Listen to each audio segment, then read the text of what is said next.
Di Hidup Bersama Lokal, kami mengajak Anda menjelajahi cerita-cerita kehidupan nyata yang penuh tantangan dan keajaiban dari berbagai penjuru dunia. Kali ini, bersiaplah merasakan betapa kerasnya alam di kota paling dingin di bumi, di mana setiap hari adalah perjuangan bertahan hidup melawan suhu ekstrim yang bisa membekukan segalanya. Yakutsk, Rusia musim dingin 2026. Bertahan hidup pada minus 71 derajat Celcius. Kota terdingin di dunia, dokumenter. Bayangkan sebuah tempat di bumi, di mana orang-orang harus mengenakan hingga 10 lapis pakaian hanya untuk melangkah keluar rumah. Visibilitas hampir nol karena salju dan kabut tebal. Makanan, pakaian, air, dan knalpot mobil membeku dalam hitungan detik. Orang-orang bertahan hidup dengan ikan beku dan daging kuda, sebuah tempat yang lebih dingin daripada kulkas. Ini adalah Yakutsk, kota terdingin di dunia tahun ini, dengan suhu terendah yang pernah tercatat mencapai minus 71 derajat Celcius. Yakutsk adalah ibu kota Republik Sakha di Rusia dan terletak di timur jauh Federasi Rusia.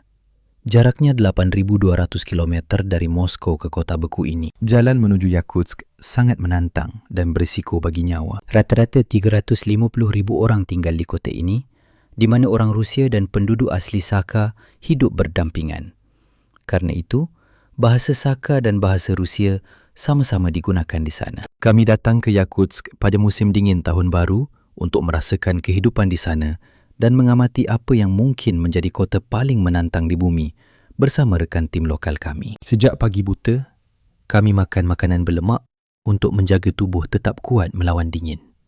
Setiap penduduk Yakutsk sarapan dengan pankek berlemak, keju, telur dan selai setiap pagi. Di tempat sedingin ini, karbohidrat saja tidak cukup untuk menjaga tubuh tetap hangat dan berenergi. Lemak adalah kelompok makanan yang memberikan energi dan panas paling tahan lama bagi tubuh, sehingga metabolisme bekerja dengan cepat. Ini memberikan perlindungan terhadap dingin sepanjang hari dan menunda rasa lapar. Di kota terdingin di dunia, sarapan fokus pada lemak saja tidak cukup untuk keluar rumah. Untuk menjaga suhu tubuh dan menghindari pembekuan, Anda perlu mengenakan pakaian dalam termal, kaos kaki termal, pakaian wol tebal, dan overall, seperti semua orang di sana. Penduduk Yakutsk rata-rata mengenakan setidaknya 10 lapis pakaian setiap hari. Mereka harus melindungi diri dari dingin agar bisa bertahan hidup dan terus bekerja. Sekarang kami siap meninggalkan gedung Soviet yang kami gunakan untuk akomodasi dan keluar-keluar. Meski dingin membekukan, gedung-gedung Soviet ini cukup tahan lama dan penuh dengan aroma sejarah. Saat kami melangkah keluar, kabut tebal dan salju adalah hal pertama yang kami temui. Bahkan dengan penglihatan sempurna, sulit untuk melihat benda yang berjarak 20 meter. Segala sesuatu tertutup warna putih. Papan tanda hampir tidak terbaca. Kabel listrik membeku dan wajah orang-orang tidak dapat dibedakan. Anda juga berisiko jatuh saat berjalan. Kemanapun Anda menoleh, Anda melihat kabut putih. Meski suasananya seperti pasca apokaliptik yang mengingatkan pada film-film, tim kota sedang berusaha membersihkan salju dan es dari jalanan. Mengemudi di cuaca seperti ini sulit, jadi orang-orang menunggu di halte bus agar minibus datang dan membawa mereka ke tempat kerja. Sekolah ditutup untuk anak-anak ketika suhu turun di bawah minus 50 derajat Celcius. Karena itu, beberapa anak justru menyambut cuaca dingin dan terus menggunakan taman dan perosotan beku di jalanan untuk bermain. Orang-orang yang kami amati dengan seksama memiliki rambut dan bulu mata yang membeku. Banyak orang mengenakan pakaian paling tebal dan hangat yang mungkin. Banyak wanita khususnya mengenakan mantel bulu yang terbuat dari kulit binatang. Mantel sintetis tidak cukup untuk melindungi Anda dari dingin di kota terdingin di dunia. Jika Anda memakai mantel tipis, tubuh Anda akan mulai kehilangan panas dalam hitungan detik dan kulit yang terbuka bisa membeku dalam beberapa menit. Kantong udara mikroskopis di bulu adalah insulator yang sangat baik. Mereka mencegah udara luar mencapai tubuh Anda dan menghalangi angin. Beruang kutub dan rusa kutub bisa bertahan di kondisi cuaca serupa karena mereka memiliki bulu alami. Karena itu, Yakutsk memiliki industri bulu yang berkembang baik dan Anda kemungkinan besar akan melihat toko-toko penuh dengan bulu saat berjalan-jalan. Dingin mencegah asap knalpot mobil dan minibus naik, sehingga tetap dekat dengan tanah dan menyebabkan kabut terbentuk di jalanan. Gas buang yang hangat dan lembap berubah menjadi kabut beku begitu bersentuhan dengan suhu di bawah minus 70 derajat Celsius. Ini juga disebut kabut embun beku dan merupakan salah satu penyebab utama berkurangnya visibilitas di kota. Orang-orang yang mengemudikan mobil di kota setiap hari harus menjaga mesin mobil tetap menyala 24 jam sehari. Jika mesin dimatikan di kondisi cuaca keras seperti ini, oli di dalamnya menjadi kental seperti madu dan mesin tidak akan menyala. Demikian pula, baterai bisa kehilangan daya, bagian logam bisa menyusut, dan bahan bakar bisa membeku. Sama seperti metabolisme manusia perlu aktif di dingin, bagian dalam mobil perlu tetap dalam keadaan kerja. Seperti yang Anda lihat, mesin kendaraan ini dimatikan dan knalpotnya membeku. Anda juga mungkin memperhatikan terpal tebal yang menutupi kendaraan yang diparkir. Banyak kendaraan yang diparkir di jalan samping memiliki kain termal tebal yang menutupinya. Alasan utamanya adalah untuk mencegah mesin dan bagian-bagiannya serta sabuk dan bagian plastik membeku. Komponen ini rentan rusak di dingin ekstrim. Penutup abu-abu ini secara signifikan mengurangi kehilangan panas di sekitar kendaraan dan mencegah angin dingin bersentuhan dengannya. Penduduk lokal yang tidak ingin meninggalkan mobil menyala 24 jam sehari bertujuan melindungi kesehatan mesin. Mereka dengan penutup tebal yang terisolasi panas ini agar bisa menggunakan mobil mereka lagi keesokan harinya. Penutup ini melindungi mobil dari suhu dingin hingga minus 50 derajat Celcius. Karena itu, kendaraan yang bepergian antar kota memasang penutup di atas mobil dan memakainya setiap kali parkir. Saat kami melanjutkan lalui jalan samping kota, kami memperhatikan bahwa jendela gedung apartemen penuh dengan barang-barang. Alasannya jelas. Kulkas baru beroperasi pada rata-rata minus 18 derajat Celcius. Freezer dalam yang kami gunakan untuk membekukan daging dan sayuran beroperasi pada rata-rata minus 30 derajat Celcius. Namun, orang-orang yang tinggal di Yakutsk mengalami suhu rata-rata minus 50 derajat Celcius. Dengan kata lain, adil untuk mengatakan bahwa penduduk Yakutsk hidup di kulkas alami. Karena itu, mereka tidak perlu kulkas atau freezer di rumah mereka. Alih-alih membuang-buang listrik, mereka menggantung makanan di balkon dan jendela mereka. Saat berjalan-jalan di kota, saya memperhatikan sistem tiang di bawah gedung. Lantai gedung tidak bersentuhan langsung dengan tanah. Gedung-gedung ditopang oleh tiang beton. Ini disebut sistem fondasi tiang. Di kota terdingin di dunia, jenis konstruksi ini bukan pilihan estetika, melainkan kebutuhan. Ini adalah satu-satunya cara untuk melindungi gedung di tanah beku yang dikenal sebagai permafrost. Karena tanah di kota ini beku sepanjang tahun, tanahnya keras seperti beton dan sensitif terhadap panas. Gedung di sisi lain adalah ruang hidup hangat di mana orang menggunakan gas alam untuk pemanasan. Jika gedung ditempatkan langsung di tanah, tanah beku di bawahnya mulai melunak yang merusak tanah. Seiring waktu, gedung akan melengkung, retak, dan bahkan runtuh. Tiang beton memutus kontak gedung dengan tanah pada titik ini, mencegah panas masuk ke tanah dan membiarkan udara dingin bersirkulasi di bawah gedung. Itulah mengapa semua gedung tinggi di Yakutsk memiliki sistem tiang yang berfungsi efisien pada suhu minus 50 derajat Celcius. Demikian pula, karena kota dibangun di tanah beku sepanjang tahun, pipa gas alam tidak berjalan di bawah tanah. Sebaliknya, Anda akan melihat pipa-pipa berjalan di atas tanah, jelas terlihat oleh mata. Jika pipa dikubur, gas panas di dalamnya akan memanaskan tanah, menyebabkan gedung, mobil, dan orang-orang di kota tenggelam ke tanah. Retakan, tikungan, dan keruntuhan akan terjadi dimanapun Anda melangkah. Oleh karena itu, di kota di mana tanah beku, Anda tidak boleh mengganggu tanah di bawah. Panas yang dipancarkan oleh gas alam ke lingkungan mudah terlihat. Seperti di sini, tidak diperlukan penggalian untuk perbaikan. Segala sesuatu, termasuk kabel internet dan listrik, serta pipa gas alam, dibangun di atas tanah. Kesehatan mental penduduk lokal juga harus baik pada titik ini. Berjalan di sekitar pipa-pipa ini, mendekatinya dengan api, atau merusaknya dengan alat tajam, bisa fatal bagi Anda dan seluruh kota. Ada juga rumah-rumah kayu seperti ini di kota. Namun, Rumah-rumah ini sebagian besar dihuni oleh orang-orang yang sangat miskin. Rumah-rumah ini tidak memiliki saluran toilet. Karena itu, orang menggunakan gubuk kontainer luar ruangan sebagai toilet. Mereka datang ke area ini dan membuang kebutuhan ke lubang di ember. Kemudian, mereka mengosongkan limbah toilet yang terkumpul dari ember di bawah lubang ke dalam tong besar. Karena cuaca terlalu dingin bagi bakteri berbahaya untuk menyebar, limbah terbuka tidak menyebabkan epidemi di kota.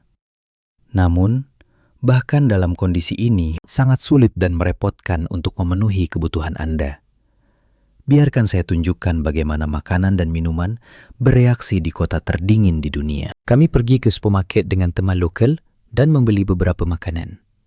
Kemudian, kami menuju area tenang di mana kami bisa melakukan eksperimen kami. Kali ini, kami naik bus umum lokal alih-alih kendaraan pribadi. Orang bepergian dengan cara ini menggunakan bus umum. Sungguh menakjubkan bahwa bus bisa beroperasi di cuaca dingin seperti ini. Begitu kami tiba di area hutan yang tenang, kami siap memulai. Pertama, kami merebus air dan menyiapkan mie. Bayangkan mencoba makan hidangan mie ini di kafe outdoor atau restoran cepat saji. Mie-nya panas dan siap dimakan, tapi kami punya masalah. Dalam waktu hanya 2 menit, seluruh hidangan mie telah membeku total dan tidak bisa dimakan. Makan hidangan ini akan menimbulkan risiko kesehatan besar. Demikian pula, bayangkan mengambil buah seperti apel atau pisang dari depan jendela Anda yang Anda gunakan sebagai kulkas dan ingin memakannya. Tentu saja, Anda ingin mengupas pisang sebelum makan. Namun, kulit pisang dan apel tidak cocok untuk dikupas. Dengarkan suara yang dibuat pisang ketika Anda memukulnya ke besi. Jika Anda mencoba makan buah ini, Anda pasti akan mematahkan gigi. Bahkan, memukul atau melempar buah-buah beku ini ke kepala seseorang, kemungkinan besar akan melukai mereka. Ini adalah telur. Lihat bagaimana cairan di dalam telur bergerak di udara dingin. Ia membeku total dalam waktu sangat singkat. Pada minus 71 derajat Celcius, Anda bisa dengan aman melempar termos air mendidih ke atas kepala Anda. Jangan khawatir, Anda tidak akan terbakar. Saat air mendidih meninggalkan tangan Anda, ia menguap di udara dan kehilangan efek mendidihnya. Sekarang, mari kita amati bagaimana sepotong daging menempel pada permukaan logam.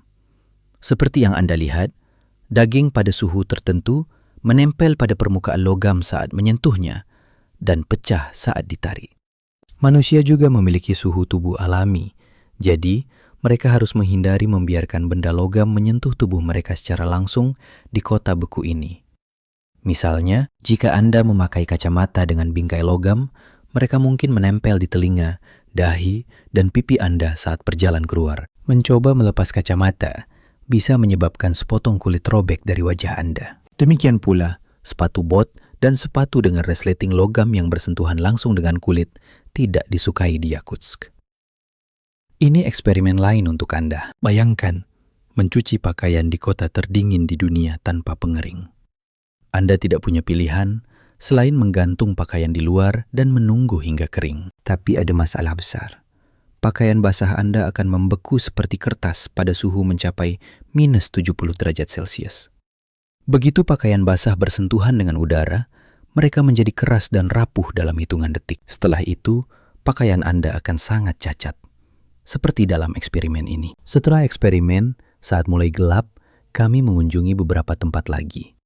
Tapi pertama, kami perlu pergi ke kafe hangat dan membiarkan kamera kami istirahat. Kamera bisa rusak dan berhenti bekerja di cuaca dingin seperti ini.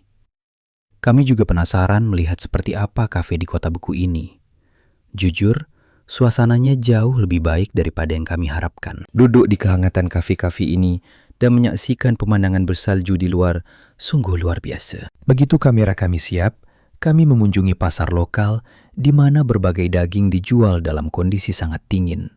Ini adalah tempat yang dikunjungi semua orang yang datang ke Yakutsk, memberikan wawasan tentang budaya makanan lokal. Pasar melayani mereka yang ingin membeli daging dari pagi hingga malam. Tidak perlu mendinginkan daging. Ini karena bakteri tidak bisa merusak daging di cuaca dingin seperti ini. Daging dijual secara terbuka dan beku.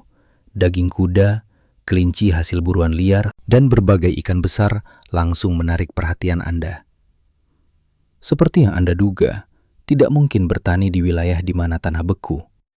Karena itu, orang mengandalkan daging untuk nutrisi dan memiliki akses terbatas ke sayuran. Harga daging lebih murah daripada harga sayuran di sana. Juga, karena asupan kalori tinggi diperlukan untuk bertahan dari dingin, penduduk lokal beralih ke daging kuda dan ikan beku. Daging-daging ini lebih tahan rusak dan tetap segar untuk waktu lama. Selain itu, mereka mengonsumsi daging ini baik dimasak maupun mentah. Karena konsumsi daging sangat luas, ada banyak pasar daging. Ikan ditangkap dan dibawa dari berbagai danau dan rawa di Rusia. Orang-orang yang menjual daging dan pakaian pelindung kulit melakukannya dalam kondisi yang sangat sulit. Seorang penjual wanita menjamin bahwa sarung tangan, sepatu bot, dan mantel ini akan menjaga Anda hangat hingga minus 50 derajat Celcius. Ia mengklaim bahwa ia bisa bekerja di luar ruangan sepanjang hari tanpa merasa dingin atau sakit saat memakai produk yang dijualnya. Kami membeli ikan beku dan daging kuda untuk merasakan bagaimana penduduk lokal makan ikan dan daging kuda mentah. Kemudian, kami pergi ke area yang sesuai dan mengiris daging untuk mencobanya. Mereka menyebut proses mengiris dan makan ikan ini stroganina. Teman lokal kami mengatakan tidak perlu memasak ikan. Mereka membuat campuran garam dan merica untuk digunakan sebagai saus. Mereka mencelupkan ikan yang diiris ke dalam campuran itu dan memakannya langsung. Mereka mengklaim bahwa makan ikan mentah menghemat bahan bakar dan waktu, dan bahwa itu lebih efektif mencegah kehilangan panas dari tubuh. Ikan yang hidup di air dingin lebih berlemak daripada ikan di laut hangat dan merupakan sumber asam lemak alami. Asam lemak ini melindungi kesehatan jantung dan pembuluh darah. Karena parasit tidak bisa bertahan di bawah minus 40 derajat Celcius, mengonsumsi ikan mentah tidak akan membuat Anda terpapar bakteri berbahaya. Daging kuda lebih kurang berlemak daripada ikan, namun ia memiliki keunggulan tidak menjadi sangat keras saat membeku dan lebih mudah dipotong daripada ikan. Orang melengkapi energi mereka dengan daging kuda. Daging kuda dan hati diiris dan dimakan mentah. Di wilayah ini, kuda lebih dari sekedar alat transportasi. Mereka adalah sumber makanan. Di Republik Saha, hampir setiap keluarga mengonsumsi susu dan daging kuda. Bagi yang penasaran dengan rasanya, daging kuda mirip dengan daging sapi. Setelah makan di kota yang tertutup es ini, ada satu tempat terakhir yang perlu kami lihat. Ada museum di kota yang menyimpan sisa-sisa yang tetap beku sepanjang tahun tanpa mencair. Kristal es di sini bukan buatan manusia. Interior museum diukir, tapi suasananya sepenuhnya alami.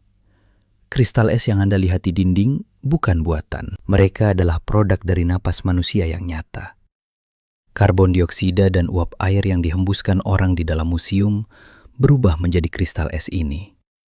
Di dalam, Anda akan menemukan tokoh dari mitologi Yakut, sisa-sisa hewan dari 20.000 tahun lalu, tanah beku, serigala beku, dan tanaman. Di musim panas, suhu di kota bisa mencapai 30 derajat Celcius.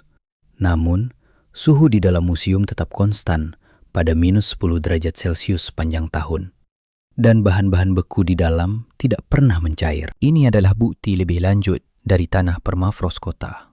Bahkan, orang-orang yang lelah dengan panas musim panas masuk ke museum dengan pakaian musim panas mereka untuk mendinginkan diri. Inilah seperti apa musim dingin di Yakutsk, kota terdingin di dunia. Ini bukan tempat di mana siapapun bisa hidup dengan mudah. Ini benar-benar geografi kelangsungan hidup. Meskipun kondisi keras ini, orang-orang di sini berpegang teguh pada kehidupan di tanah leluhur mereka dan berjuang melawan alam. Kami banyak mengeluarkan usaha finansial dan pribadi untuk membuat video ini. Anda bisa membantu kami membuat lebih banyak video seperti ini dengan menyukainya, membagikannya di akun media sosial Anda, dan meninggalkan komentar di bawah. Setiap respon positif sangat berarti bagi kami. Sampai jumpa di video berikutnya. Itulah perjalanan kami ke Yakutsk, kota terdingin di dunia, yang kami dokumentasikan dengan penuh semangat melalui hidup bersama lokal.